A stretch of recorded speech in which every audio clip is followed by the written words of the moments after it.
Does the Trump administration have a credibility problem in the court of law? Well, this morning, several cases around the country are pointing exactly to that. A federal judge in Chicago says a top Border Patrol agent was lying Thursday when he said he was hit in the head with a rock before deploying tear gas on protesters. Judge Sarah Ellis called the government's portrayal of Chicago untrue, finding the evidence presented by that agent simply not credible.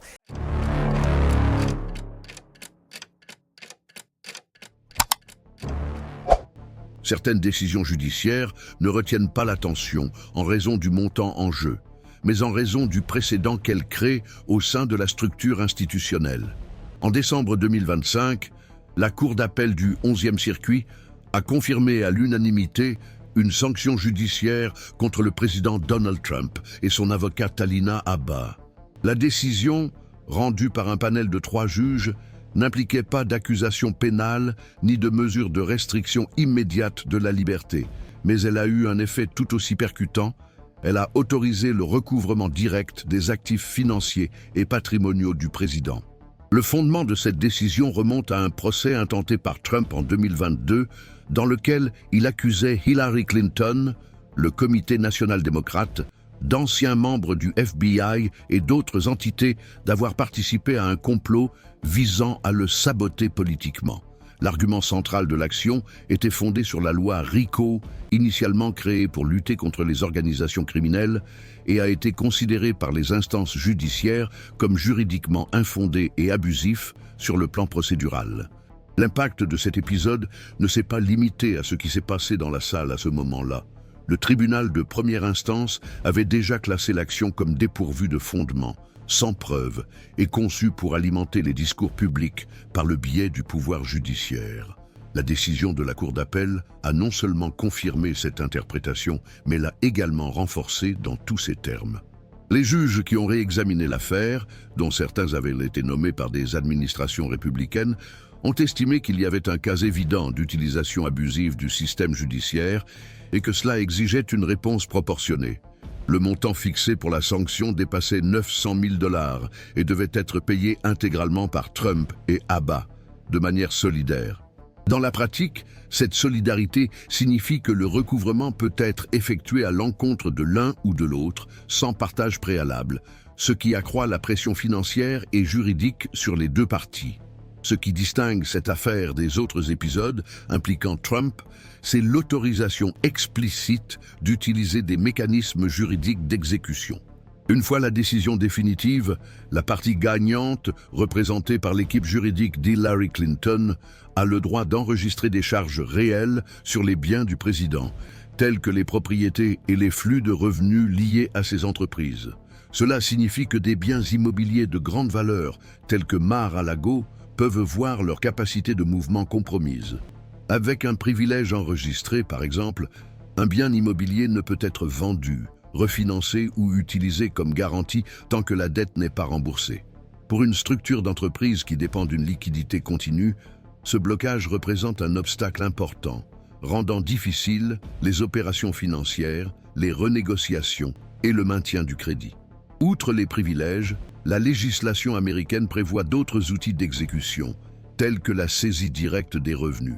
Si Trump a des contrats de location en cours, des comptes bancaires actifs ou toute autre forme de revenus financiers sous sa responsabilité directe ou indirecte, ces montants peuvent être interceptés judiciairement et affectés à l'exécution de la décision. L'effet cumulatif de ces instruments ne se limite pas à la procédure en question. Trump fait face à d'autres décisions judiciaires à un stade avancé, notamment des condamnations civiles pour des montants nettement supérieurs liés à l'affaire Jean Carroll et à l'action en justice pour fraude commerciale intentée par l'État de New York. Le chevauchement de ces procédures crée une dynamique de conflit entre les créanciers, ce qui, dans la pratique, oblige chacun d'entre eux à agir rapidement pour garantir la priorité dans l'exécution. Dans de tels contextes, les actifs de valeur deviennent simultanément la cible de différentes actions, ce qui peut compromettre l'intégrité de toute une structure patrimoniale, même si individuellement, chaque procédure ne conduit pas à une insolvabilité immédiate. En décidant de maintenir la sanction, la 11e chambre a établi, bien qu'indirectement, un précédent important sur les limites de l'utilisation politique du pouvoir judiciaire. La lecture exprimée dans l'arrêt suggère que les actions en justice fondées sur des stratégies narratives, sans preuve minimale à l'appui, seront non seulement rejetées, mais pourront également entraîner des conséquences matérielles pour leurs auteurs. Sur le plan institutionnel, cela représente une réaffirmation du pouvoir judiciaire en tant qu'instance technique, et non comme le prolongement de conflits politiques menés dans d'autres sphères. Et bien que la décision n'implique pas d'incarcération, elle touche directement le cœur opérationnel d'un empire financier construit au fil des décennies, avec des implications qui vont au-delà de la valeur monétaire en jeu. La couverture de cas comme celui-ci exige une attention particulière aux détails juridiques et aux effets institutionnels plus larges. C'est pourquoi un suivi continu et une analyse critique jouent un rôle fondamental à un moment où les frontières entre la politique, le droit et le discours public deviennent si poreuses. Si ce type de contextualisation vous semble pertinent, c'est le moment idéal pour continuer à nous suivre. C'est dans ce contexte que l'application pratique de la décision prend une nouvelle dimension. Le système juridique américain, en particulier dans son volet civil, offre des outils très structurés pour l'exécution des jugements. Et à partir de là, l'affaire Donald Trump s'inscrit dans une logique de responsabilité patrimoniale qui va au-delà du domaine symbolique. La figure du judgment creditor, attribuée à la partie gagnante après épuisement des recours, permet de mettre en œuvre des mécanismes impliquant des registres notariaux, des ordres bancaires, des notifications fiscales et même des instructions directes aux entreprises liées aux débiteurs. Dans le cas de Trump, cela peut signifier depuis le blocage des flux financiers provenant de contrats commerciaux jusqu'à la paralysie formelle des actifs immobiliers. Ce dispositif est connu pour son efficacité, en particulier lorsqu'il est soutenu par des décisions collégiales sans divergence et définitives. Comme il n'y a plus de voies de recours disponibles pour ce processus spécifique, les créanciers disposent désormais d'instruments qui ne dépendent pas de la bonne volonté du débiteur. Un élément important à cet égard est le principe de la priorité d'enregistrement, largement adopté aux États-Unis. Il établit que le premier créancier à enregistrer un privilège sur un bien donné a la préférence sur les autres, y compris en cas de liquidation forcée. Cela engendre une course institutionnelle. Plus les procédures civiles s'accumulent contre une même personne physique ou morale, plus la pression est forte pour agir rapidement avant que les actifs disponibles ne soient compromis par d'autres décisions.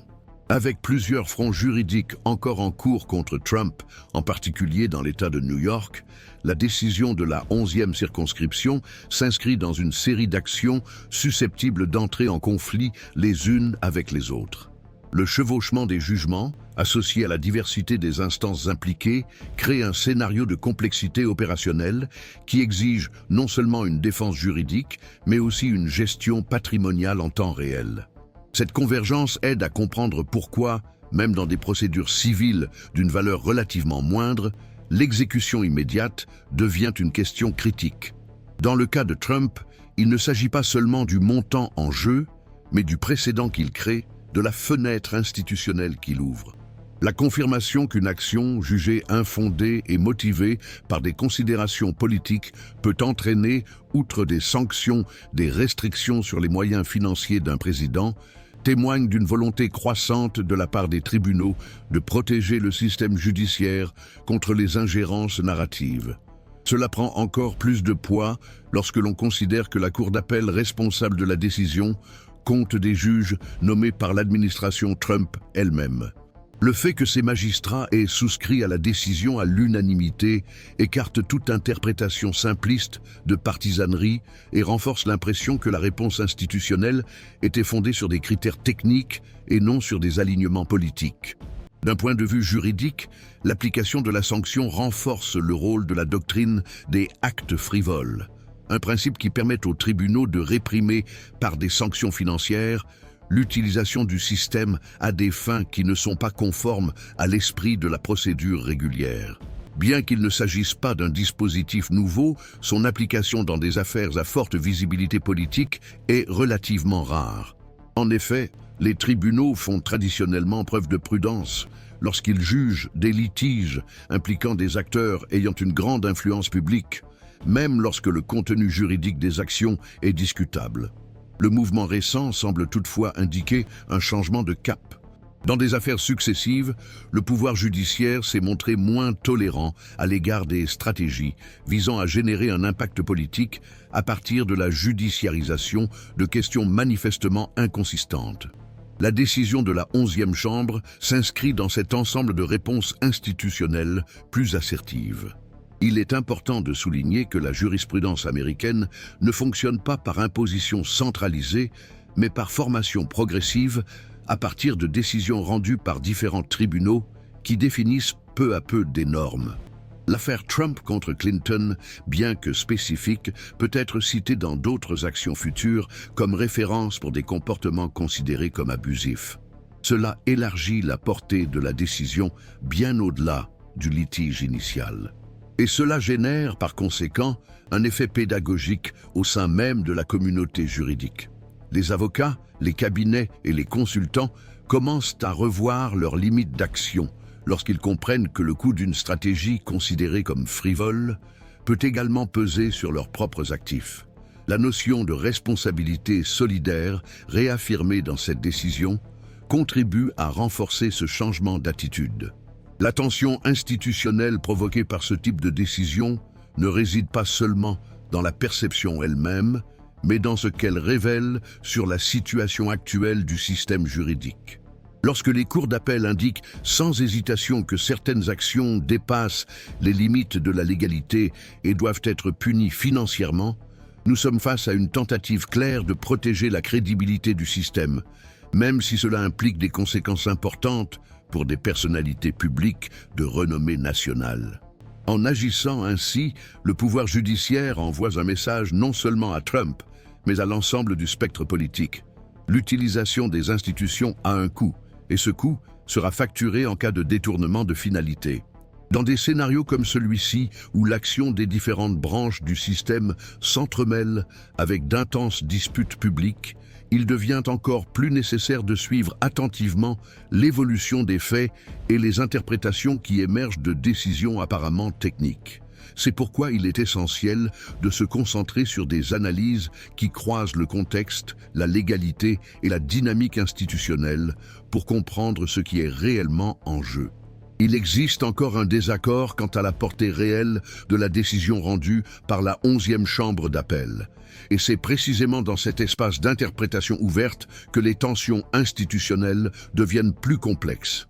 Pour certains interprètes du droit, cet épisode marque un changement perceptible dans la position du système judiciaire face à l'utilisation fréquente des actions en justice comme outil de conflit politique.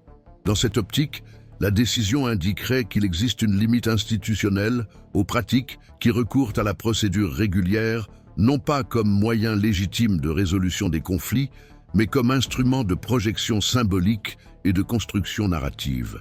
Selon cette interprétation, le pouvoir judiciaire réaffirmerait progressivement son rôle de modérateur dans des environnements marqués par une polarisation et une pression publique constante. D'autres analystes, cependant, ont une lecture plus modérée.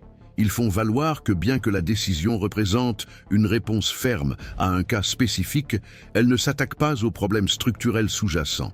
La facilité avec laquelle des acteurs dotés d'une grande visibilité et de ressources importantes parviennent à actionner le système juridique à des fins qui dépassent sa finalité institutionnelle. Ainsi, le jugement serait davantage un signe d'un déséquilibre récurrent qu'une solution efficace. Parmi les points qui restent indéfinis figure la réaction des autres acteurs institutionnels face à l'autorisation de mesures d'exécution patrimoniale. La décision du tribunal n'impose pas aux avocats d'Hillary Clinton l'obligation immédiate d'enregistrer des garanties sur les biens de Donald Trump, ni ne détermine le début automatique des procédures de saisie. L'utilisation de ces instruments dépend de calculs stratégiques, d'évaluation des coûts et des avantages, et de la lecture de l'environnement politique actuel. Certains estiment qu'une action rapide visant à restreindre les biens à forte valeur symbolique, tels que Mar-a-Lago, aurait un impact significatif. mais pourrait également provoquer des réactions politiques intenses et prolonger le litige judiciaire. D'autres estiment que le moment offre une occasion rare d'appliquer rigoureusement les mécanismes prévus par la loi pour les situations de défaut de paiement après jugement, renforçant ainsi le message selon lequel le système juridique ne fait pas de distinction en fonction de la notoriété des personnes impliquées. Même si la procédure judiciaire est officiellement close, le débat public sur ses effets est loin d'être clos. La question centrale ne se résume pas au contenu de la décision, mais au rôle qu'elle joue désormais comme référence pour les affaires futures. L'utilisation du système juridique comme instrument de communication politique, même si ce n'est pas un phénomène récent, est de plus en plus remise en question à mesure que sa répétition commence à compromettre le fonctionnement normal des institutions. La frontière entre l'exercice légitime du droit d'action et la manipulation délibérée de l'appareil institutionnel n'est pas toujours claire, et c'est précisément pour cette raison que chaque décision qui s'aventure sur ce terrain tente à produire des effets qui s'étendent au-delà du cas concret, influençant le comportement d'autres acteurs ayant une capacité de mobilisation similaire. Dans cet épisode spécifique, la réaffirmation du principe de responsabilité solidaire associé à l'autorisation de mesures exécutives contre un ancien président place l'affaire à un niveau inhabituel. Selon la manière dont il sera interprété et appliqué par les opérateurs du droit, le précédent peut servir de frein à des stratégies similaires à l'avenir. Il existe toutefois un risque qu'il soit absorbé comme un événement de plus dans la fragmentation de l'information, perdant ainsi sa fonction d'alerte systémique. À ce jour, il n'y a pas de consensus sur la trajectoire qui tendra à prévaloir. Une partie des experts estime que, compte tenu de l'accumulation de procédures civiles et pénales impliquant Donald Trump, cet épisode finira par se diluer comme un élément supplémentaire d'un scénario déjà saturé. D'autres soutiennent que c'est précisément la multiplicité des fronts qui confère un poids supplémentaire à chaque décision, contribuant à une redéfinition progressive de l'équilibre entre les institutions et les acteurs à forte portée publique. Dans le domaine politique, les effets restent également incertains. Bien que la décision n'ait pas d'impact direct sur les calendriers électoraux ou les critères formels d'éligibilité, elle renforce une perception de responsabilité institutionnelle qui peut être mobilisée par différents segments du spectre politique. Cela n'équivaut pas en soi à une condamnation morale ou juridique définitive, mais insère le nom de Donald Trump dans un contexte de plus en plus marqué par des litiges très médiatisés, dans lequel la séparation entre jugement juridique et dispute narrative devient progressivement instable. Ce qui est en jeu, ce n'est pas seulement le résultat d'une action civile, mais aussi l'interprétation publique qui se consolidera autour d'elle et la manière dont différents groupes attribueront une signification à ces effets. L'interprétation institutionnelle, quant à elle, est encore en cours d'élaboration. Il n'existe pas encore de lecture consolidée sur ce que représente, à long terme, la combinaison entre sanctions financières, autorisation d'exécution patrimoniale et réaffirmation de l'idée que les personnalités publiques doivent également répondre de poursuites judiciaires infondées.